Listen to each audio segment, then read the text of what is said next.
In the autumn of 1941, the German invasion of the Soviet Union reached its most critical stage. Operation Barbarossa, launched on June 22nd, had achieved enormous territorial gains. Within months, the Wehrmacht advanced hundreds of kilometers into Soviet territory, capturing Minsk, Smolensk, and Kiev. By October, German armored spearheads stood less than 100 kilometers from Moscow. The fate of the Soviet capital, and potentially the entire war, hung in the balance. The next phase of the German offensive, Operation Typhoon, aimed to encircle and destroy the Red Army, defending the approaches to Moscow.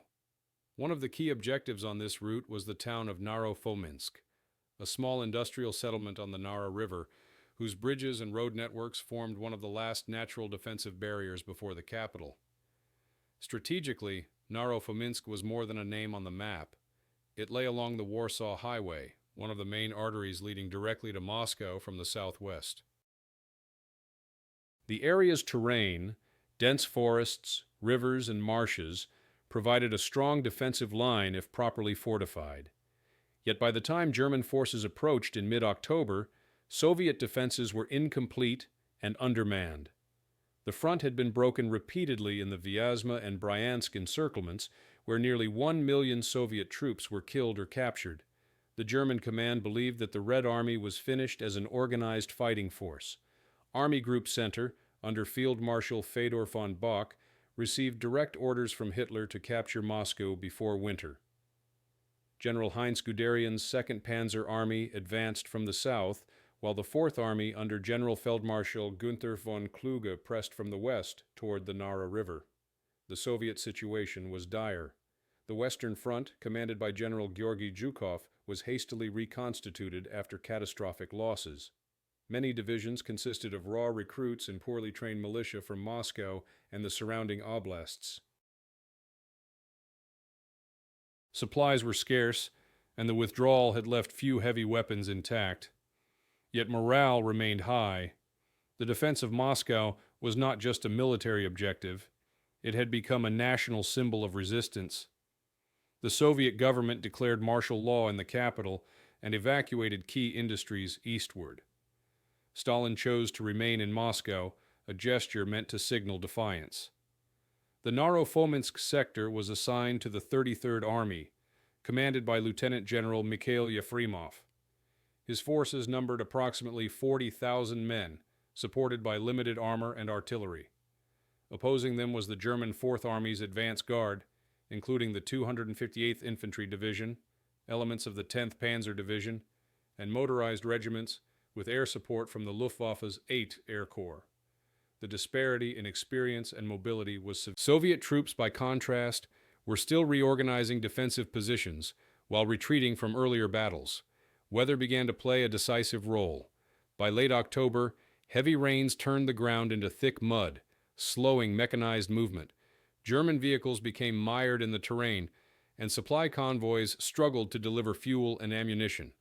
Soviet commanders took advantage of these conditions, reinforcing the Nara line and preparing urban defenses within Naro-Fominsk itself. Engineers constructed anti-tank ditches, barricades, and firing positions within factory buildings and residential blocks. The town's textile plant was converted into a strongpoint, while local workers and civilians joined the defense effort. As the front stabilized temporarily, both sides prepared for the coming confrontation. German intelligence underestimated Soviet strength, assuming that only isolated battalions guarded the sector. In reality, reinforcements were already arriving. Units of the 5th and 43rd Armies, as well as the newly formed 1st Guards Cavalry Corps under General Pavel Belov. Soviet command also began relocating artillery from the Mozhaisk defensive line to cover the approaches to Naro-Fominsk. Every bridge, road, and railway became vital for the logistics of Moscow's defense. By early November, reconnaissance flights and forward patrols confirmed the German buildup west of the Nara. Columns of tanks and motorized infantry massed near Borovsk and Vereya, preparing to strike eastward. Soviet observers noted that Luftwaffe activity had intensified, suggesting that the German offensive was imminent despite worsening weather.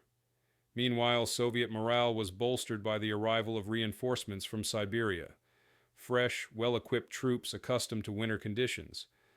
Though their numbers were limited, their presence symbolized the transition from within the Stavka, the Soviet Supreme Command. There was recognition that the defense of Naro-Fominsk might determine the success or failure of the entire Moscow operation. If the town fell, German forces could reach the capital's outskirts within days. Orders were clear. The Nara line must hold at all costs. The battle that followed would become one of the bloodiest engagements of the Moscow campaign, fought in freezing rain and snow, among ruined streets and shattered bridges, where entire battalions vanished beneath artillery fire. Narofominsk would earn its place in history as the shield before Moscow, the point where the German advance met the full weight of Soviet resistance. By the end of October 1941, the German advance toward Moscow reached its most dangerous proximity yet. The fall of Mozhaisk and Maloyaroslavets opened the southwestern corridor toward the Soviet capital, and the Fourth Army began pushing east along the Warsaw Highway.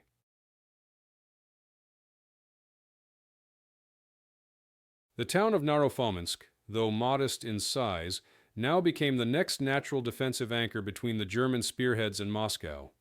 On 21st October, forward units of the 258th and 19th Infantry Divisions, supported by tanks from the 10th Panzer Division, crossed the Luja River and began probing Soviet defenses west of the Nara. Their orders were to take the town quickly, secure the bridges, and open the road toward Apralevka. The Soviet defense was hastily organized. General Mikhail Yefremov's 33rd Army was still forming its defensive line when the first German patrols appeared. His right flank rested on the 43rd Army near Borovsk, and his left connected with the 5th Army near the Moscow-Kaluga Highway. Within his zone, Yefremov positioned the 222nd, 110th, and 113th Rifle Divisions, along with remnants of retreating units from earlier battles. Many regiments were at half strength.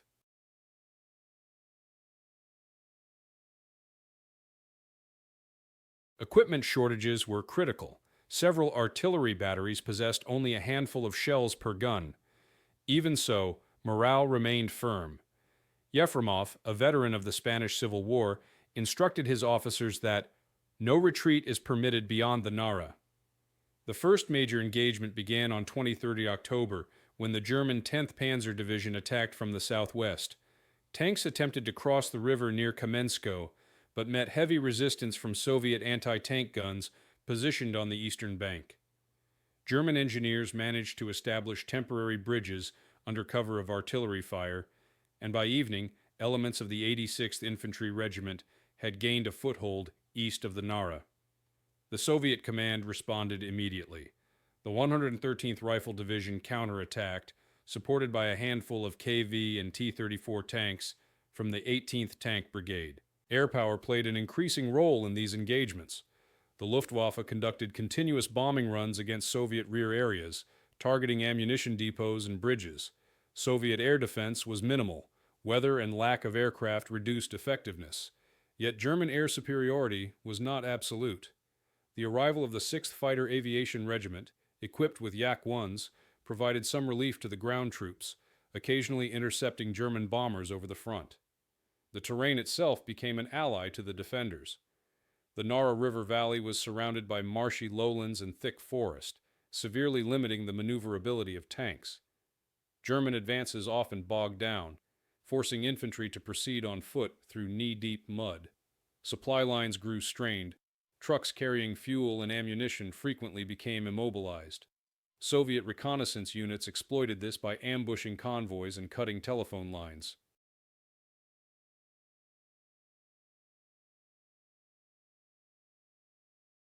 As the front solidified, the town of Narofominsk turned into a fortress.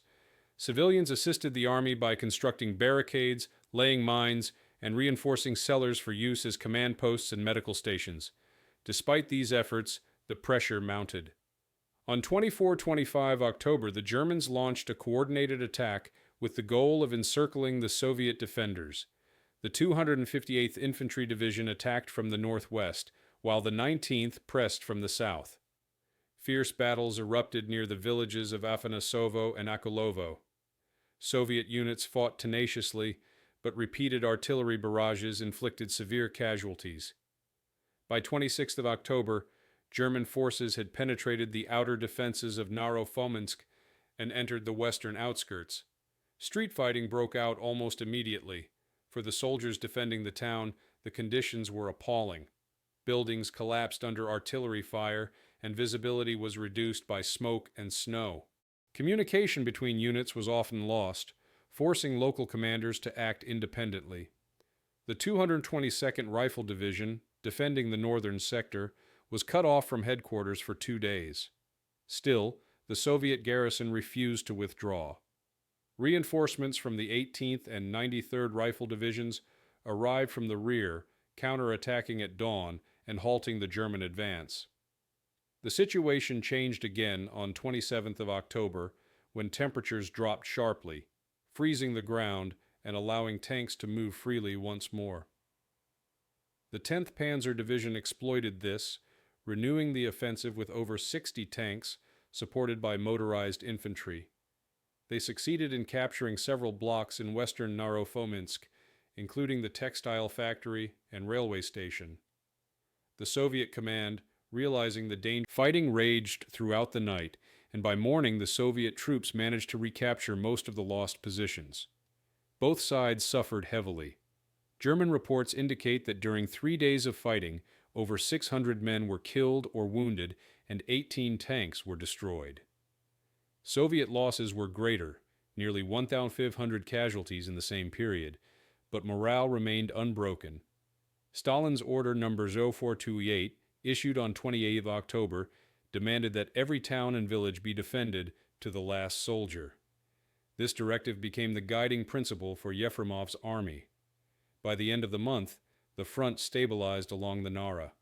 The Germans had failed to seize the town outright, and their advance toward Moscow stalled temporarily. Snow began to fall, signaling the arrival of winter. For the defenders of Naro-Fominsk, the first phase of the battle was over, but the hardest days still lay ahead, as both sides prepared for renewed fighting under even harsher conditions. As November 1941 began, the battle for Naro-Fominsk entered its most dangerous and decisive stage. The initial German assaults had failed to take the town outright, but the front was dangerously thin, and Soviet reserves were nearly exhausted. The 33rd Army, under General Yefremov, was fighting not only the Wehrmacht but also the elements: snowstorms, freezing temperatures, and relentless shortages of ammunition and supplies. Every day, the defenders received contradictory orders from higher command: hold the line at all costs, counterattack where possible, and prepare fallback positions simultaneously. In practice, this meant fighting to exhaustion in a battle that was quickly turning into a siege. The German command remained determined to capture the town. The Fourth Army, under Field Marshal Günther von Kluge, issued fresh orders to renew the offensive, seeing Naro-Fominsk as the last serious obstacle before Moscow's southwestern approaches. The 258th Infantry Division was reinforced with additional artillery and elements of the 10th Panzer Division, while Luftwaffe units increased bombing sorties over Soviet lines. The goal was to wear down the defenders through constant pressure, denying them any chance to regroup. By 1st November, German forces had established a bridgehead on the eastern bank of the Nara River. Despite Soviet efforts to contain it, the bridgehead expanded under heavy artillery cover.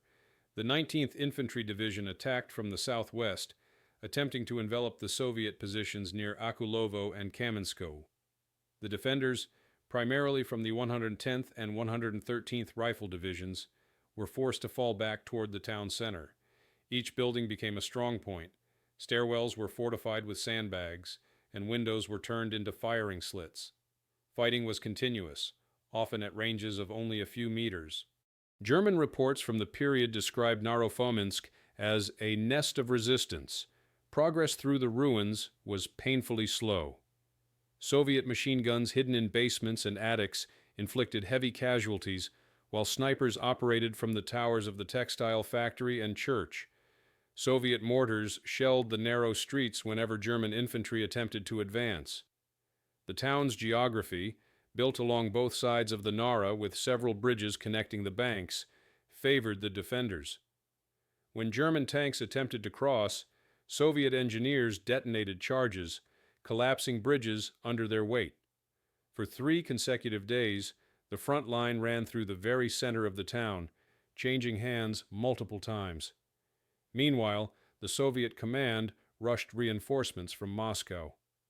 The 18th Tank Brigade, which had already lost over half its strength, received replacements in the 93rd Rifle Division was redeployed from the Mojaisk sector to reinforce the northern flank. Civilians, including workers from the textile plant and railway station, joined in logistics and first aid. Women and teenagers dug trenches, carried ammunition, and helped evacuate the wounded across the frozen river. Despite constant shelling, morale remained high. News that German units had been halted before Tula and Klin gave hope that the Moscow front could still hold. The Germans, however, intensified their efforts. On 4th November, after several days of artillery preparation, they launched a concentrated assault using the 10th Panzer Division's remaining armor. Tanks advanced from the southwest under cover of dense fog, supported by infantry from the 19th Division. The attack initially achieved surprise, breaching Soviet forward defenses near the railway bridge. Several T-34s were destroyed, yet the Soviet response was immediate and fierce. General Yefremov personally ordered a counterattack, committing his last reserve, the 222nd Rifle Division, and the remnants of the 18th Tank Brigade.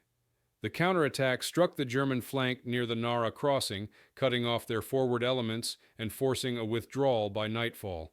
The weather worsened dramatically. Heavy snow began to fall, followed by a sharp freeze that immobilized vehicles and froze the bodies of the fallen in place. For soldiers on both sides, survival itself became a battle. Temperatures dropped to 20 degrees C, and frostbite cases multiplied. Food was scarce. Soviet soldiers survived on black bread and thin soup, while German rations were reduced due to overstretched supply lines. The frozen terrain made digging trenches nearly impossible, forcing troops to seek shelter in ruins and wrecked vehicles. Artillery duels continued. The Luftwaffe attempted to break the stalemate through concentrated air attacks, but the worsening weather grounded many aircraft. Soviet anti-aircraft batteries, newly positioned near the Moscow road, shot down several German bombers, demonstrating that the Red Army's defenses were far from collapsing. On 6 November, as Stalin prepared to address the nation on the eve of the October Revolution anniversary, reports from Naro-Fominsk reached the Kremlin. The defense of the town was holding, but barely.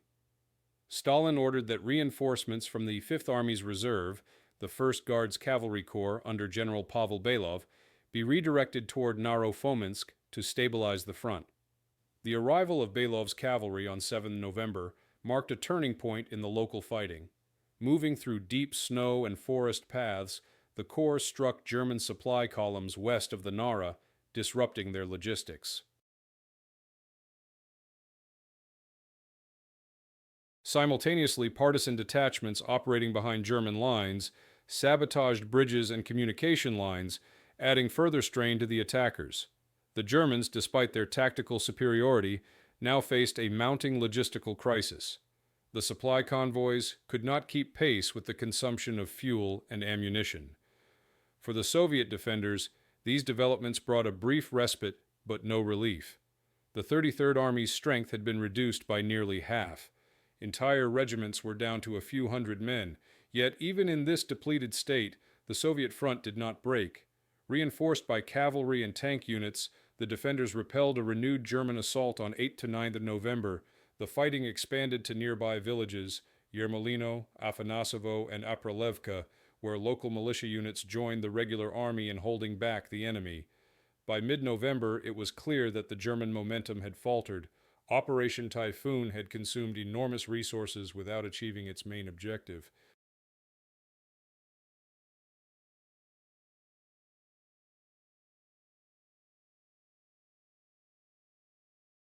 The Fourth Army's advance along the Warsaw Highway was effectively stalled at Narofominsk.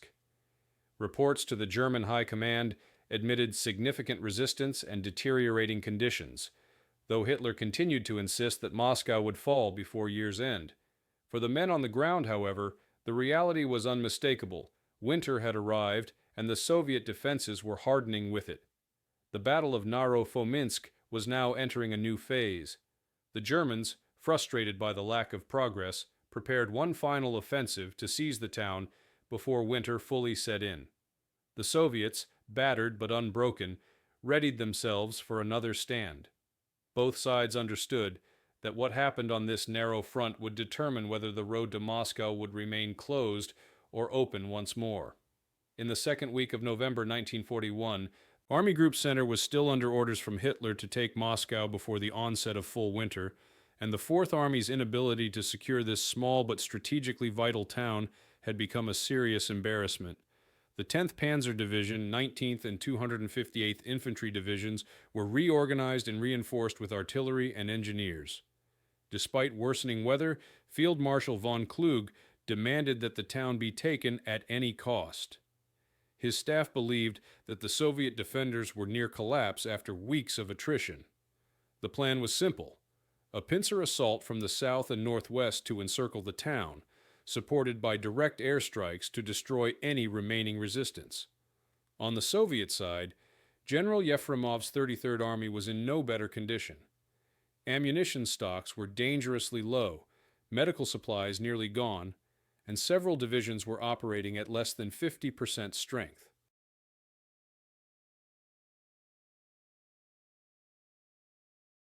The 110th Rifle Division reported only 2,400 combat-ready men, while the 113th and 222nd Divisions were heavily depleted. Still, the morale of the troops held firm, bolstered by Stalin's declaration that Moscow will be defended to the last drop of blood. Supplies from the capital began trickling in via night convoys, bringing fuel, ammunition, and reinforcements, many of them hastily trained volunteers from the Moscow People's Militia. Among them were factory workers, students, and civil servants who had been mobilized just weeks earlier. The German assault began at dawn on 11 November. Artillery fire shook the town for nearly 2 hours, reducing remaining buildings to rubble. Then, under cover of fog, German infantry advanced across the frozen river. The 258th Infantry Division struck from the northwest, while tanks from the 10th Panzer Division attacked from the southwest toward the town's center. The Luftwaffe, taking advantage of clear skies, conducted repeated bombing runs, dropping high explosive and incendiary munitions. Entire streets were engulfed in flames. Despite this, the Soviet defenders held their ground. The 110th Rifle Division fought from the ruins of the textile plant, while remnants of the 18th Tank Brigade counterattacked from concealed positions using short-range ambushes to knock out German armor. By midday, the Germans succeeded in penetrating the western districts of Naro-Fominsk. Combat devolved into close-quarter fighting. German grenadiers cleared buildings one by one, while Soviet troops fought back from basements and courtyards. The bridges across the Nara changed hands multiple times during the day, each side launching desperate assaults to control these crossings.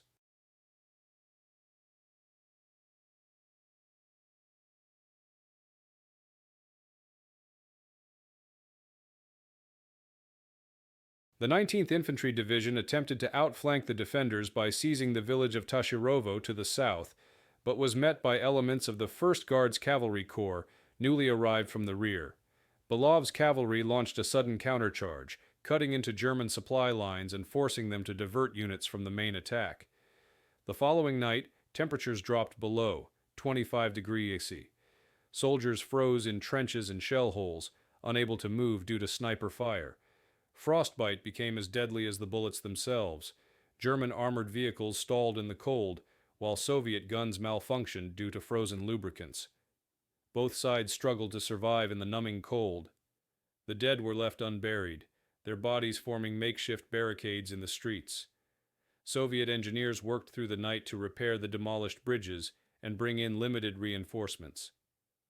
On 12th November, the Germans renewed their assault, concentrating their effort on the northern sector.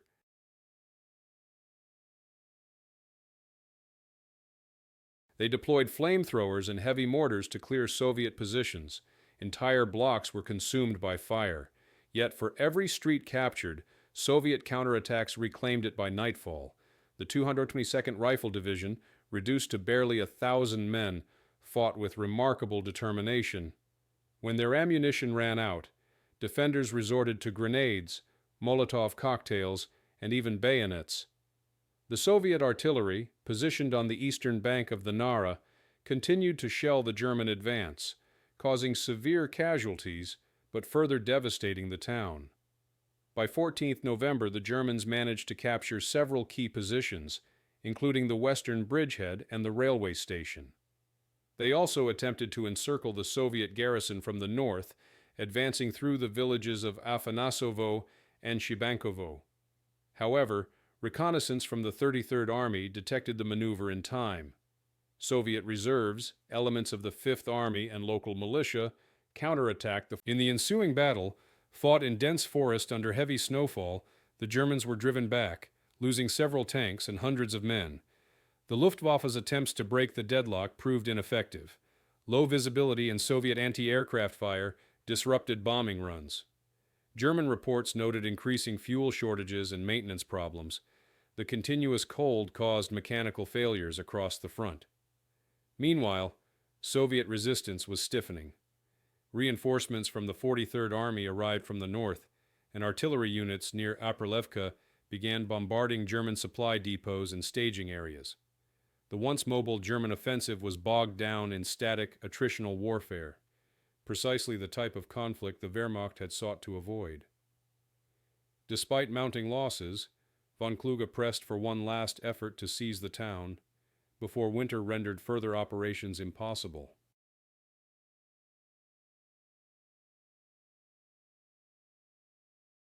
On 16th November, the 10th Panzer Division assembled its remaining tanks, fewer than 40 operational vehicles, and attacked along the main road. The Soviet defenders, anticipating the move, constructed layered defenses with anti-tank guns hidden among the ruins. The first wave of German armor advanced under intense artillery fire, losing several vehicles within minutes. The second wave managed to breach the outer line, but was halted by a counterattack from the 18th Tank Brigade.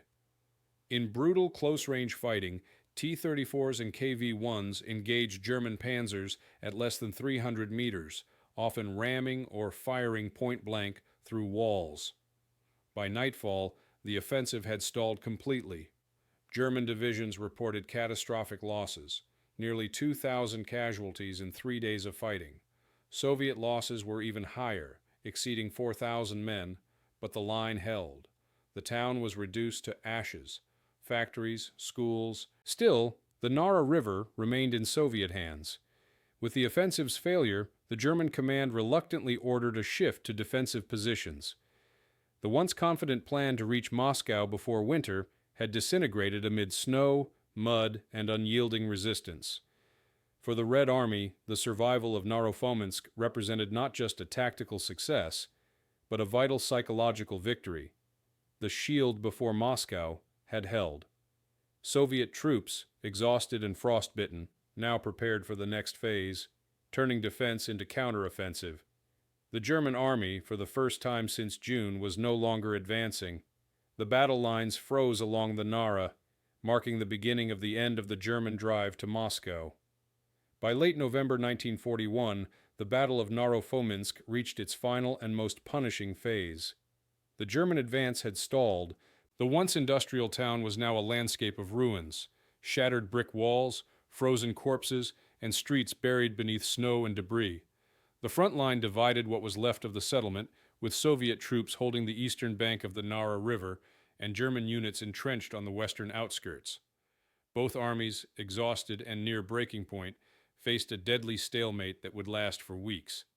The German 4th Army Command refused to abandon its objective. Von Kluge and his subordinates still believed that a decisive breakthrough might be possible if reinforcements could arrive before the river froze completely. However, logistical chaos crippled these ambitions. The supply situation was catastrophic. Fuel reserves were nearly depleted. Food convoys were intercepted by Soviet partisans, and medical supplies could not reach the front due to snow-covered roads. The 10th Panzer Division reported fewer than 30 operational tanks, while the 258th Infantry Division had lost nearly half of its personnel since October. Artillery ammunition was rationed to only a few shells per gun per day. The Soviet side faced equal hardship. The 33rd Army had been fighting continuously for over a month. Frostbite, exhaustion, and malnutrition spread through the ranks. Uniforms were inadequate for temperatures that now dropped below 30 degrees C. Rifle bolts froze, and wounded men often died before they could be evacuated. Yet, the Soviet command refused to relinquish its positions. Yefremov's troops, though diminished, continued to repel German assaults, supported by irregular reinforcements from Moscow and nearby garrisons. Among them were fresh Siberian units, brought in as part of the general reinforcement of the Moscow front.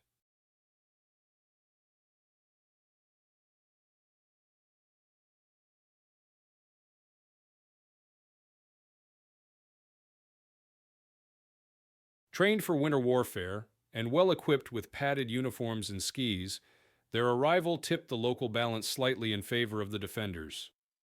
During the last week of November, the Germans launched repeated small-scale attacks, testing Soviet lines and probing for weaknesses. Each assault ended the same way: heavy losses, little gain. The Soviets, by now deeply entrenched, used the ruins to their advantage. Machine gun nests and sniper positions dominated the approaches to the town. Soviet artillery, positioned east of the river and camouflaged under snow, shelled German concentrations relentlessly. When the Nara finally froze, the Germans attempted to cross on foot and by sleds, but the ice cracked under the weight of tanks and vehicles. Entire squads were lost to the freezing current. On 27 November, the Soviet command authorized these operations, though modest in scale, had a significant psychological effect.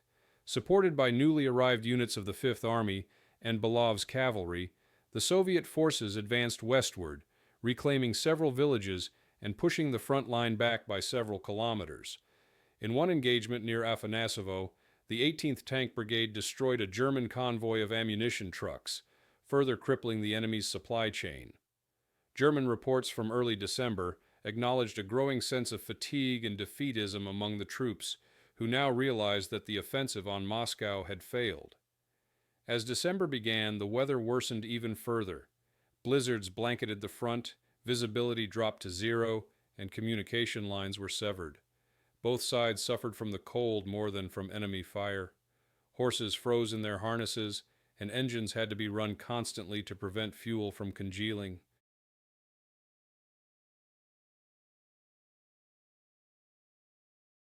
For soldiers, the greatest danger was exposure. Hundreds were found dead in their trenches each morning, frozen where they slept.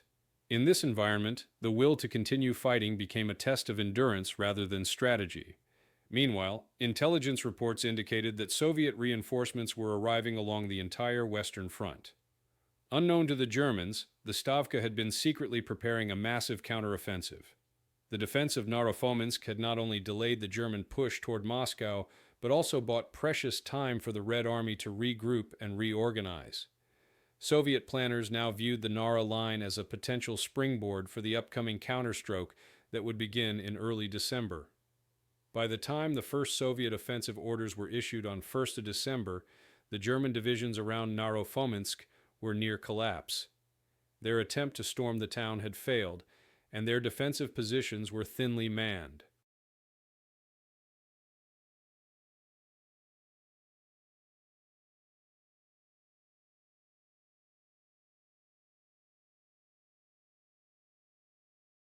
Soviet reconnaissance patrols reported increasing desertions and a lack of coordinated artillery fire, clear signs of exhaustion.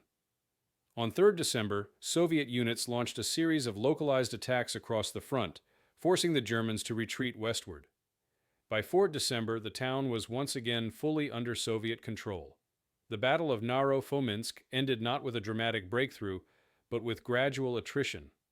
The German drive to Moscow had been halted just short of the capital, and Naro-Fominsk stood as a symbol of that failure. Its defenders had endured more than 40 days of continuous combat, repelling one of the most determined offensives of the entire campaign. In human terms, the cost was staggering. Soviet casualties exceeded 10,000 killed and wounded, while German losses were estimated at 6,000. The town itself was completely destroyed. Yet the defense achieved its purpose.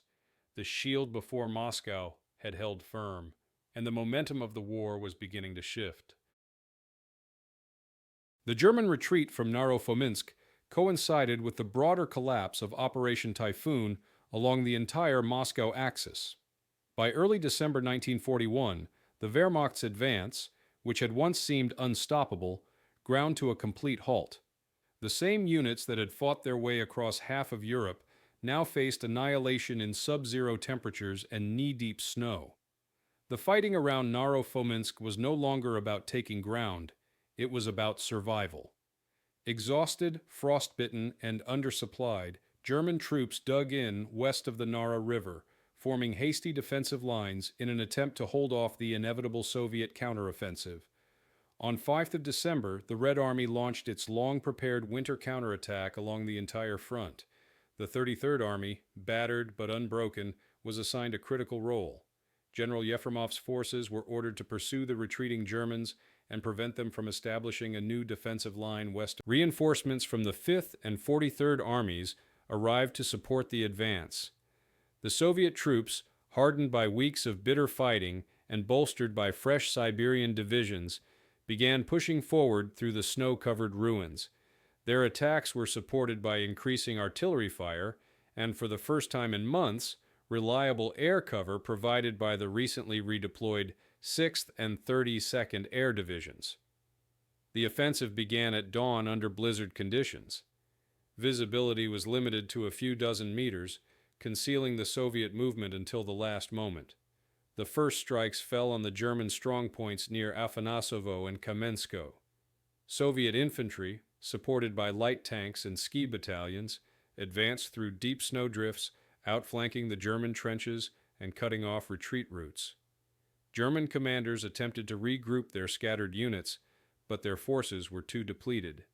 Many positions were overrun within hours. The 258th Infantry Division, already reduced to half strength, reported heavy casualties and loss of cohesion. Some companies were reduced to fewer than 50 men. By 7 December, the Soviet counterattack had regained control of the Nara crossings and pushed several kilometers westward.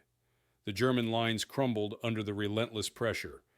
Reports from the Fourth Army described a complete breakdown of transport and supply.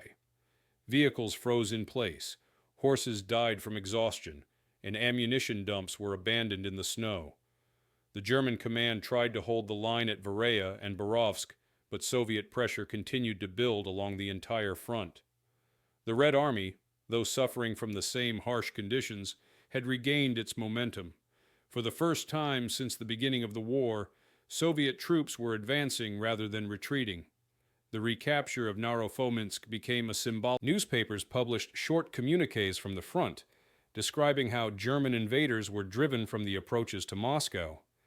Though the reports understated the scale of destruction, they served their purpose, to prove that the Red Army could stand its ground against the Wehrmacht. For the soldiers who had fought there, the sense of vindication was profound. After weeks of defensive warfare, they were finally on the offensive. The conditions of pursuit, however, were brutal. Snowdrifts up to 1 meter deep slowed infantry, while frozen mud immobilized vehicles. German rearguards mined roads and destroyed bridges during their withdrawal, forcing Soviet engineers to construct makeshift crossings under fire. Artillery units struggled to move their guns forward, and supply wagons often failed to reach the front. Yet the Soviet troops pressed on.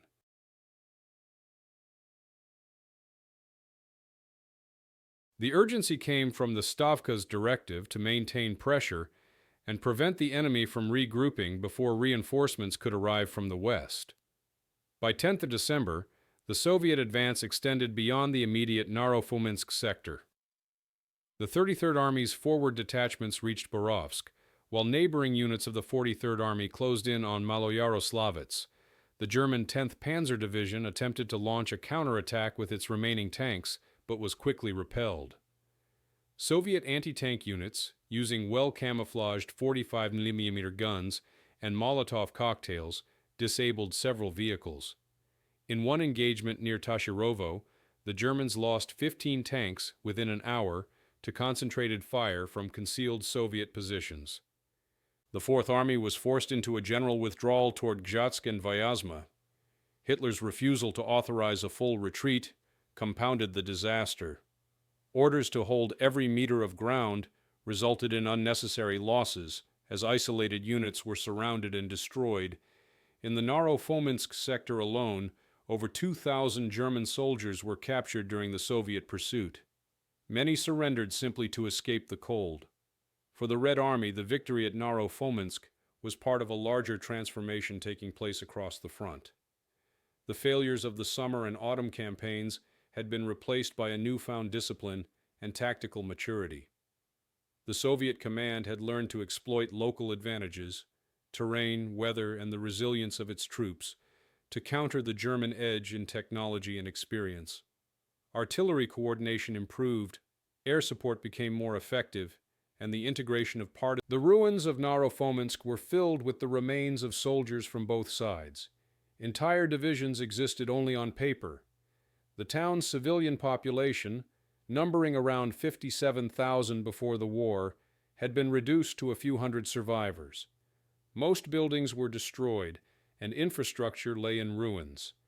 Disease and hunger spread among the displaced. Soviet engineers and medical units arriving after the battle found mass graves, burned villages, and devastation stretching for kilometers. The Nara River itself was choked with debris, twisted metal, and the wreckage of vehicles frozen into the ice. As the Soviet armies advanced westward, the defense and liberation of Naro-Fominsk became a foundational legend in the history of the battle for Moscow. It demonstrated that the Red Army could absorb catastrophic losses, adapt, and strike back effectively. Without that defensive success, German units might have reached the capital before winter halted them entirely. By mid-December, as the front stabilized further west, the 33rd Army was withdrawn for rest and reorganization. Its depleted ranks were replenished with new recruits, and its surviving officers received commendations for their role in halting the German advance.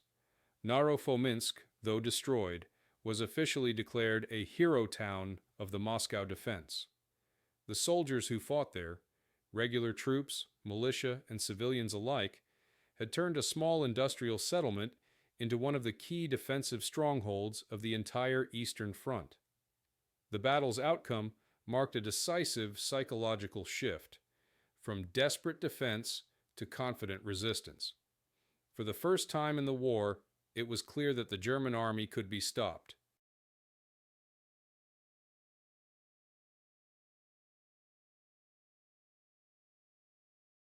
As the Soviet counteroffensive gained momentum in December 1941, the Battle of Naro-Fominsk became one of the key examples of the Red Army's transition from desperation to determination. What had begun as a defensive stand had turned into a symbol of the Soviet Union's endurance under seemingly impossible conditions. Yet even as German forces retreated westward, the aftermath of the fighting revealed the staggering cost of this endurance. The battlefield around the Nara River was a wasteland, fields frozen and cratered, forests reduced to splintered stumps, and villages entirely erased. For the men who survived, victory felt indistinguishable from survival itself. The 33rd Army continued advancing cautiously west of Naro-Fominsk, clearing out remaining German strongpoints. Resistance was sporadic but fierce. Rearguard units of the 258th and 19th Infantry Divisions, covering the German withdrawal toward Varaya, fought delay. The Soviets used the same tactics they had employed during the defense: ambushes, night raids, and infiltration through forests. In several cases, German units that attempted to hold small villages were cut off by ski battalions moving through unmarked trails in the snow. By mid-December, the entire area west of the Nara had been liberated, though at the cost of hundreds of additional lives. The weather remained the dominant factor. Snowstorms and temperatures below 30 degrees C, paralyzed logistics and communication. Soviet field hospitals were overwhelmed with frostbite and trench foot cases. Men who had survived artillery barrages now lost fingers and toes to the cold. Food was scarce, hot meals were a rarity. Even so, morale remained surprisingly strong. For the first time since the summer, Soviet soldiers believed that victory was possible. They were not retreating anymore. Each kilometer gained in Moscow, the defense of Naro-Fominsk became part of the national narrative of resistance. Radio broadcasts described the town as a shield of the capital, and propaganda posters depicted workers and soldiers standing shoulder to shoulder against the invader. The Soviet press emphasized the unity of civilians and soldiers during the battle, how local factory workers had built barricades, how women had carried ammunition to the front lines, how entire families had remained in the town to support the garrison. While these stories often simplified or exaggerated events, they reflected an essential truth. The defense of Naro-Fominsk had depended on collective effort as much as on military strategy. For the German command, the loss of Naro-Fominsk was more than a tactical setback. It represented the collapse of the entire concept of blitzkrieg in the East. The idea of a rapid, decisive campaign. Army Group Center's supply lines had stretched to the point of breaking, and its elite divisions were reduced to fragments. In the official reports sent to Berlin, commanders cited unexpectedly severe resistance and extraordinary weather difficulties. But privately, they admitted that morale had deteriorated beyond repair. Soldiers no longer believed in the promise of a quick victory. Captured documents later revealed the extent of German casualties during the Moscow offensive. In the Naro-Fominsk sector alone, the 10th Panzer and 258th Infantry Divisions lost nearly 8,000 men, killed, wounded, or missing between October and December. Soviet losses were higher, approaching 12,000, including both military and civilian dead. The destruction of infrastructure and housing was near total. Out of more than 5,000 buildings in the district, fewer than 200 remained intact. Bridges, factories, and schools were gone.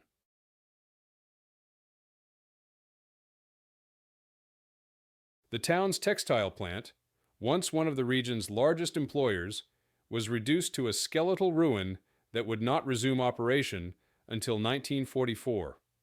The Soviet command quickly organized recovery efforts. Engineering units cleared mines, repaired bridges, and built field barracks to shelter returning civilians. Medical battalions treated the wounded and evacuated them to hospitals around Moscow.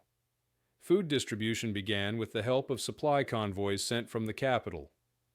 The local population, reduced to barely a few hundred survivors, assisted in reconstruction despite the devastation. They lived in makeshift shelters built from the remnants of destroyed houses, relying on rationed bread and potatoes. While immediate reconstruction was limited, the Soviet leadership recognized the political importance of honoring the defenders.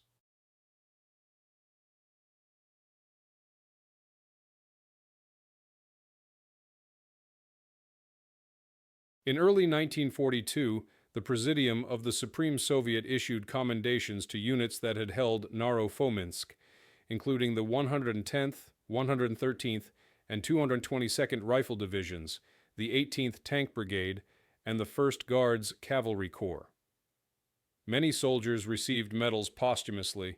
General Yefremov himself was praised for his leadership, though he would later fall in combat during the Rizhev operations in 1942. The psychological impact of the victory extended far beyond the battlefield. The successful defense and recapture of Naro-Fominsk became one of the turning points in the Soviet perception of the war. It demonstrated that the Wehrmacht, though still formidable, could be resisted and defeated. It also solidified the reputation of the Red Army's new leadership, men like Zhukov, Konev, and Yefremov, whose decisions in late 1941 preserved the Soviet capital from snow covered the ruins, concealing the traces of battle. For months afterward, Soviet burial teams worked through the frozen ground, recovering the bodies of soldiers from both sides. Many were never identified. The Nara River, once a line of defense, became a graveyard. When spring finally came, the thaw revealed a landscape still scarred by war. fields littered with shell casings, destroyed tanks, and fragments of uniforms. The town would eventually rise again, rebuilt brick by brick in the years following the war. But in December 1941, it existed only as a memory of endurance and sacrifice. The men who fought there had not merely defended a position, they had defended the gateway to Moscow itself. The survival of the Soviet capital owed much to their resistance, and by January 1942, the smoke had cleared over Naro-Fominsk, but the echoes of the battle lingered across the frozen landscape. The Soviet front line had pushed westward, yet the scars of the conflict were still visible everywhere. The town that once stood as an industrial hub was now a skeleton of its former self, blackened walls, collapsed bridges, and rail lines twisted by explosives. The Red Army's victory had come at a monumental cost, but in the eyes of the Soviet High Command, it was proof that the German advance could be stopped and reversed. The defense of Naro-Fominsk became one of the cornerstones of the broader Moscow counteroffensive, which would eventually drive the Wehrmacht back hundreds of kilometers from the capital. In the weeks following the battle, Soviet engineers and recovery units moved into the ruins to assess the destruction. What they found defied imagination. More than half of the town's population had perished during the occupation and fighting. Entire families were buried beneath collapsed buildings. Frozen corpses, both civilian and military, were scattered through the streets, preserved by the cold. The Nara River was filled with wrecked vehicles and destroyed pontoon bridges. Mines and unexploded shells lay hidden under the snow, making recovery operations perilous. It took months for engineers to clear the area enough to allow trains and supply convoys to pass safely. Military hospitals were set up in the surrounding villages to treat the wounded from the front. Many soldiers suffered not from wounds inflicted in battle, but from frostbite, malnutrition, and exhaustion. Soviet medical units recorded that in some regiments, as many as 20% of men were incapacitated by cold-related injuries. Despite the suffering, morale was unusually high. For the first time since June 1941, the Red Army was on the offensive. The victory at Naro-Fominsk was used by Soviet propaganda as an example of the unbreakable will of the Soviet people. Newspapers described it as a triumph of collective heroism, though few reporters who wrote such articles had seen the town's devastation firsthand. The strategic value of Naro-Fominsk extended beyond its symbolism. The town's location along the Warsaw Highway and its proximity to the Moscow-Kaluga Railway made it an important logistical hub. Its defense and retention secured the left flank of the Moscow defense perimeter, preventing the Germans from launching a renewed attack on the capital from the southwest. When the Soviet counteroffensive expanded in December 1941 and January 1942, the Naro-Fominsk sector served as one of the main staging points for further advances toward Borovsk, Maloyaroslavets, and eventually Vyazma. The survival of this bridgehead was critical for the Soviet advance, however, quickly ran into its own difficulties. The same winter conditions that had crippled the Wehrmacht now began to challenge the Red Army. Supplies could not keep up with the pace of operations, and the exhaustion of the men after months of fighting made further offensive movements slow. Roads were impassable, and reinforcements often arrived without adequate clothing or weapons. German rearguards, though retreating, still offered strong resistance from well-prepared positions. Skirmishes and artillery duels continued in the forests west of Naro-Fominsk through February, as both sides fought for control of the small villages that marked the new front line. Even after the battle, the local civilian population continued to suffer. The survivors, mostly women, children, and the elderly, were tasked with aiding in reconstruction and burial work. Many had spent the winter hiding in basements or makeshift shelters. When Soviet authorities returned, they found families living among the ruins, surviving on frozen potatoes and whatever supplies they could salvage. Epidemics of typhus and dysentery spread through the area as spring approached. Medical and relief teams were dispatched from Moscow, but recovery was slow. The Red Army's priority remained the front, and civilian aid came second. As reports from the front reached the Soviet leadership, Naro-Fominsk's defense was increasingly used in speeches and official publications.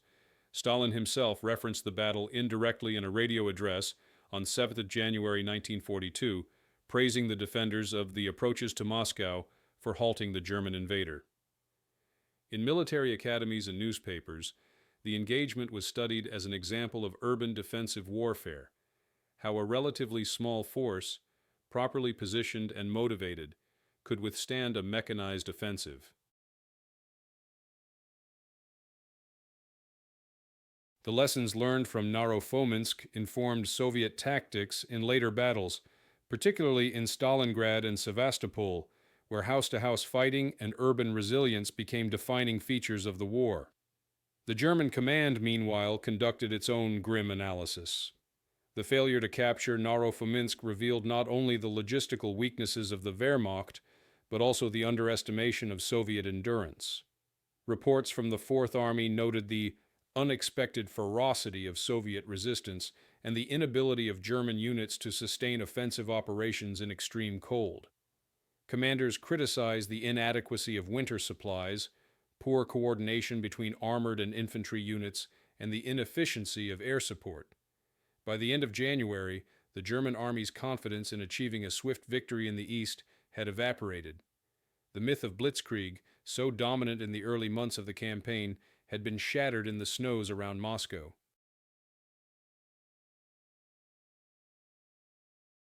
For the men who fought on both sides, Naro-Fominsk remained a haunting memory. Soviet veterans recalled the weeks spent in freezing ruins, the ceaseless bombardment, and the constant fear of encirclement. German soldiers wrote in diaries about the white hell of the Nara front, where tanks froze, rations ran out, and wounded men froze before they could be evacuated. Years later, some of these accounts would surface in post-war memoirs, offering a stark and human contrast to the sanitized reports of official histories. By the spring thaw of 1942, the battlefield had transformed into a sea of mud. The snow melted, revealing thousands of unburied dead.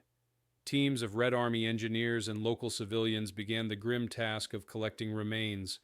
Mass graves were established along the Nara, each marked with simple wooden posts bearing only numbers. There were too many bodies to identify. Even amid victory, the cost of holding the shield before Moscow was painfully visible. In later years, survivors would describe how the first wildflowers began to grow between the wrecked tanks and trenches as spring came. Life returned slowly to the devastated land. Naro-Fominsk's ruins stood as silent witnesses to the struggle that had determined the fate of Moscow, and, by extension, the fate of the war in the East. What had been a small industrial town became, through destruction and endurance, a symbol of Soviet resilience, a place where the front line held and the invaders' advance finally broke. The months that followed the liberation of Naro-Fominsk marked a turning point not only in the defense of Moscow, but in the entire course of the Eastern Front. The German failure to take the town, combined with defeats at the same units that had stormed across Europe, were now retreating, bleeding and disorganized through the snow. For the Soviet command, the victory at Naro-Fominsk was not just a tactical success, it was proof that the Red Army could stop, resist, and then drive back the strongest military force in the world. Yet the price of that victory was almost unbearable. When the thaw began, in March 1942, the full scale of the destruction became visible. Naro-Fominsk no longer resembled a town. Satellite villages had been reduced to ashes, forests cut down by artillery fire, and entire roads erased by craters. Out of the pre-war population of roughly 57,000, fewer than 2,000 residents were accounted for in Soviet census data. The rest were dead, missing, or evacuated. Civilians who survived the occupation told stories of executions, starvation, and forced labor during the... For the survivors, liberation brought both relief and despair. Their homes were gone, their families buried under rubble. The Red Army's own losses were immense. In the records of the 33rd Army, Soviet casualties in the Naro-Fominsk sector from October to December 1941 exceeded 20,000, including killed, wounded, and missing. Entire rifle regiments had been annihilated, and only fragments remained of the 18th Tank Brigade. These numbers were kept secret at the time, as Soviet propaganda emphasized heroism and endurance rather than loss. Yet internally, the General Staff understood the scale of the sacrifice. The Naro-Fominsk defense was studied as an example of total commitment, an operation where no unit withdrew, regardless of cost, until the objective was secured. Throughout 1942, the Soviet government began a massive effort to restore basic life to the liberated areas. Engineers cleared roads, rebuilt bridges across the Nara, and laid temporary rail connections to facilitate movement of supplies. The State Defense Committee prioritized the reconstruction of industrial facilities around Moscow, including the textile and mechanical plants that had once operated in Narofominsk. Some of these factories were rebuilt using salvaged materials, though full production would not resume until 1944. Military engineers repurposed the ruins into depots and workshops supporting the Moscow front. Every usable structure was pressed into service. Life for civilians returned slowly. Families lived in dugouts, stables, and the cellars of destroyed houses. The Soviet authorities provided ration cards and organized communal kitchens to feed the displaced population. Medical aid was scarce. Epidemics spread among the refugees who streamed back into the town. Still, there was a sense of purpose. The defense of Moscow had been won, and rebuilding the ruins became a patriotic duty. School teachers who had been evacuated returned to reopen classes in tents and wooden barracks. By late 1942, a few thousand civilians were living in Narofominsk again, though conditions remained primitive. The battlefield itself was never truly cleared. Thousands of corpses remained buried under collapsed buildings and in forest trenches. Every thaw unearthed new remains. Soldiers of local garrisons and Komsomol volunteers spent years after the battle searching for and reburying the fallen. Many mass graves were never marked properly. Some were rediscovered only decades later.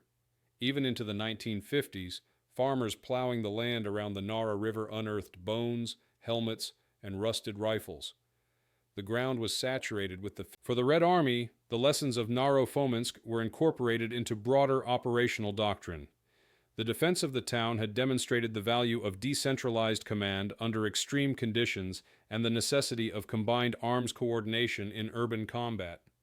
Soviet officers studied how the defenders had used industrial structures as fortresses, how small units had held out despite isolation, and how coordination between infantry and artillery had compensated for shortages of tanks. These tactics would later appear on a far greater scale in battles like Stalingrad, Kursk, and Königsberg. The experience also reinforced a central lesson for Soviet command, that time, not speed, could defeat the Wehrmacht. The strategy of endurance, of absorbing the German advance until the enemy's momentum broke, became a cornerstone of Soviet military planning. The German archives later revealed how much the battle at Narofominsk had shaken Army Group Center.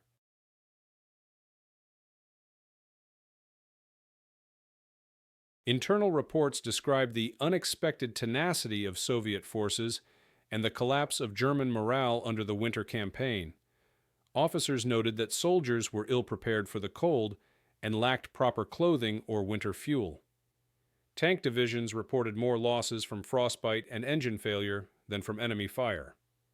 By January 1942, the 4th Army's divisions were operating at a fraction of their original strength. Field Marshal von Kluge admitted privately that the offensive spirit has been lost.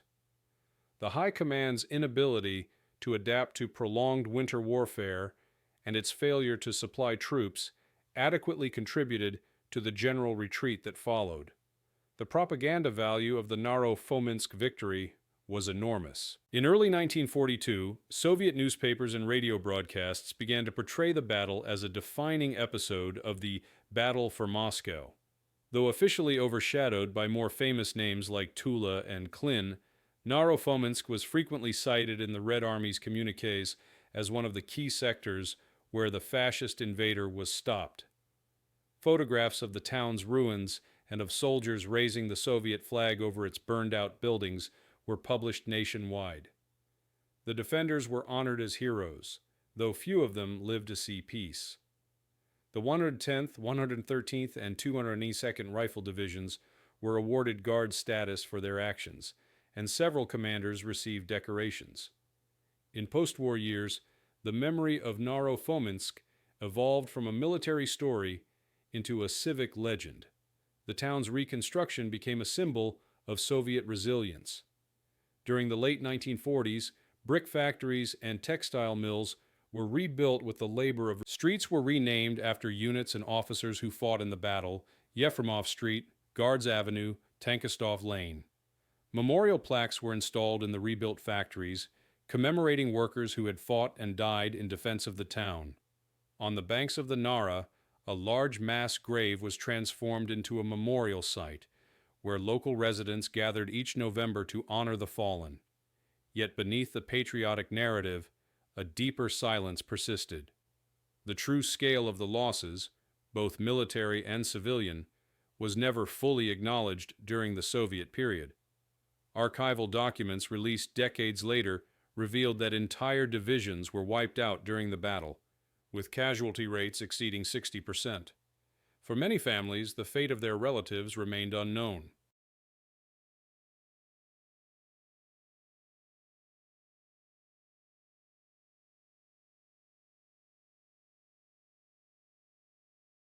Official monuments bore lists of names that ended abruptly with the word "missing." Even so, the collective memory of the battle endured in local folklore. Stories of how the defenders stood shoulder to shoulder in the frozen ruins, how civilians fought alongside soldiers, and how the river itself swallowed the enemy. By the end of 1942, Narofominsk had ceased to be a frontline city, but it remained scarred by war. Reconstruction continued through the following years, aided by volunteers and state initiatives. The defense and liberation of the town became an inseparable part of the greater story of the Battle of Moscow, a struggle not defined by a single decisive moment, but by the cumulative effort of hundreds of such stands. Each ruined town and burned village along the front told the same story: immense suffering, unimaginable endurance, and the slow, costly process of turning survival into victory. It showed how the Soviet war effort relied not on speed or surprise, but on endurance, sacrifice, and the ability to rebuild from destruction. When the Red Army later marched westward through Smolensk, Minsk, and Warsaw, the soldiers who had once fought in the ruins of Narofominsk carried with them the memory of that bitter winter, the moment when they first realized that the enemy could be beaten, and that the defense of Moscow had not only saved a city, but preserved the future of an entire nation. In the years that followed, the Battle of Naro-Fominsk gradually faded from the front pages of Soviet military history, overshadowed by the grander victories that came later: Stalingrad, Kursk, and Berlin. Yet among veterans, commanders, and historians who studied the defense of Moscow in detail, the name of without its resistance, the Wehrmacht's Fourth Army could have reached the Moscow-Kaluga highway, opening a direct path to the city's southern gates. The Soviet High Command recognized this significance early on. After the battle, Naro-Fominsk was declared one of the hero towns indeed, though it would not receive the official title until much later. It became a case study at military academies where officers examined the tactics of urban and riverline defense developed under desperate conditions.